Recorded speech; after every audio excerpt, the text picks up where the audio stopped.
Avant de commencer cette vidéo, je voudrais revenir sur ce que je vous ai dit hier dans la vidéo avant combat Canelo Smith. Je disais que serait en jeu sûrement le titre de boxeur de l'année.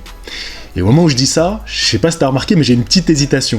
Parce que dans la tête, j'avais les images de Tyson Fury qui enfonçait son gant dans l'orgueil de Deontay Wilder. Tu sais, profondément dans son amour-propre.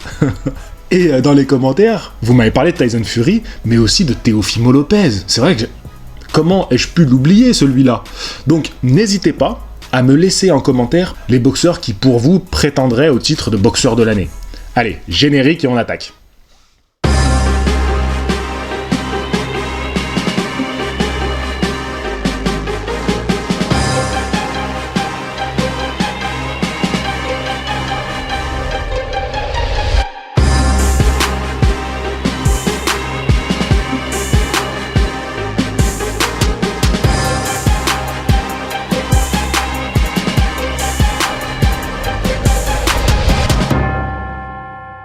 Salut les disciples de la boxe, c'est Jean-Charles et aujourd'hui on va parler de Golovkin. Golovkin qui fait son retour un jour avant le combat de Canelo. Et il va affronter un Polonais qui s'appelle Kamil Zeremeta.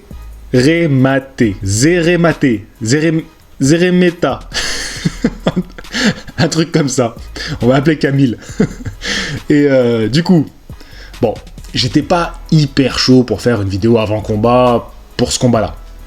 Je vais vous expliquer, l'enjeu n'est pas extraordinaire. Donc Golovkin défend son titre IBF, parce qu'il est champion IBF des poids moyens, et il défend son titre contre un prétendant obligatoire, qui est ce Polonais Kamil, qui est un boxeur invaincu.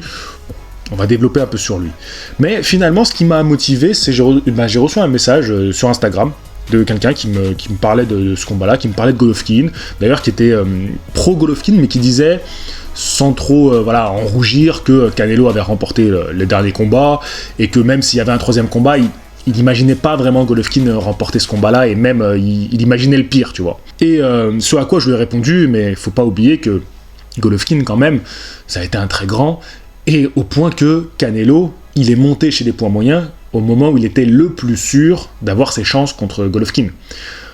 Souvenez-vous-en quand même, Canelo, il avait fait un passage chez les poids moyens, notamment contre Julio César Chavez, notamment contre Miguel Cotto pour prendre le titre WBC des poids moyens, même si le combat contre Cotto, je suis pas sûr qu'il l'ait fait en poids moyens.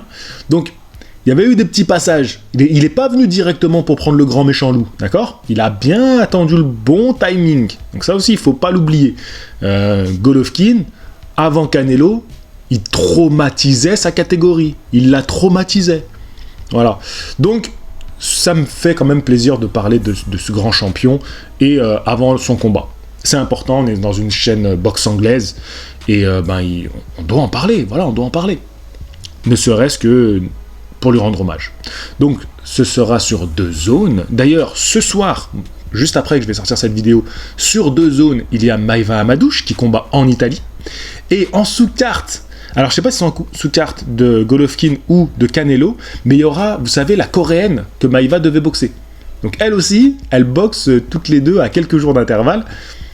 Espérons que toutes les deux gagnent et qu'on ait enfin ce combat d'unification.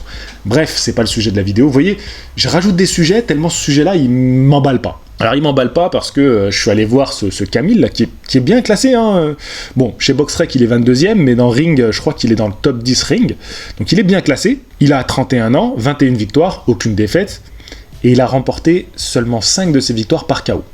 Face à lui, on a Golovkin. Est-ce qu'on a encore besoin de présenter le légendaire Triple G, qui a 38 ans quand même. 40 victoires, une défaite, un match nul, contre la même personne. Et sur ces 40 victoires, 35 sont remportées par KO. Golovkin, kazakh, instrument, un monstre, carrière amateur incroyable. Il a ravagé la catégorie des poids moyens. Pour moi, c'est le Hagler des temps modernes. Donc voilà, c'est un boxeur que j'aime énormément. Donc je suis allé un peu voir ce Kamil. Je me suis dit, bon, il est quand même bien classé. Attention, est-ce que ça va pas être le combat de trop pour Golovkin? Et quand j'ai vu ses combats, ça m'a rassuré. Déjà, il faut savoir que dans sa carrière, il a rencontré 2 Français, Le dernier, c'était Andrew Francillette, qu'il a rencontré l'année dernière, en 2019. Il a fait 3 combats en 2019, les 3 il les a remportés. Contre Francillette, il gagne au point. Et beaucoup plus tôt dans sa carrière, il avait rencontré Howard Cospolite. C'est un bon boxeur, rien à dire. Il a des bons déplacements, regardez comment il désaxe, il désaxe pas.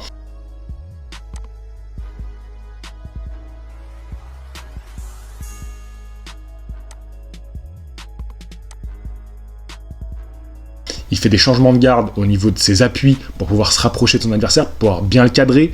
On va dire qu'il a un assez bon jeu défensif, ça va, tu vois, au niveau de...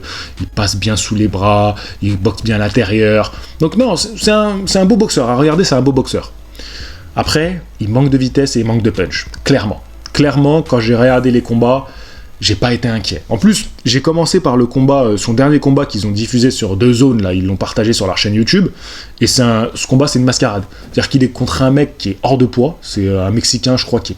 Franchement, si lui c'est un poids moyen, moi je suis un poids plume naturel, hein. Donc il est pas du tout dans son poids de forme, tu vois, il est pas du tout in shape, comme on pourrait dire, et il va se prendre des bons parpaings. Et première porte de sortie qu'il a, quand il pose un genou à terre, il se prend un 1-2 de la part du Polonais. Il va se rouler, mais vraiment se rouler au sol. Ensuite, là, il va voir que l'arbitre compte, donc il va se relever. Il va se relaisser tomber. Enfin bon, bref. Même le Polonais, il se dit, attends, mais le combat il est fini, il est pas fini, je peux enlever les gants. Bref, assez ridicule. Donc j'ai commencé par ça. Je me suis dit, bon, je peux pas le juger sur ça, parce qu'en face, il y avait un gars qui était... venu pour se barrer en fait, dès qu'il pouvait. J'ai regardé un deuxième combat où il est aussi contre un latino, je sais pas si c'est un mexicain, mais aussi contre un latino qui par contre là, le latino il sent que en termes de punch, ça lui fait pas si mal, donc il essaie de jouer sa carte pour gagner le combat, mais en termes de technique et tout, il était largement au-dessus, Camille. Donc, quand j'ai vu ça, franchement ça m'a rassuré. J'étais un petit peu inquiet quand tu regardes l'affiche, quand tu vois le palmarès.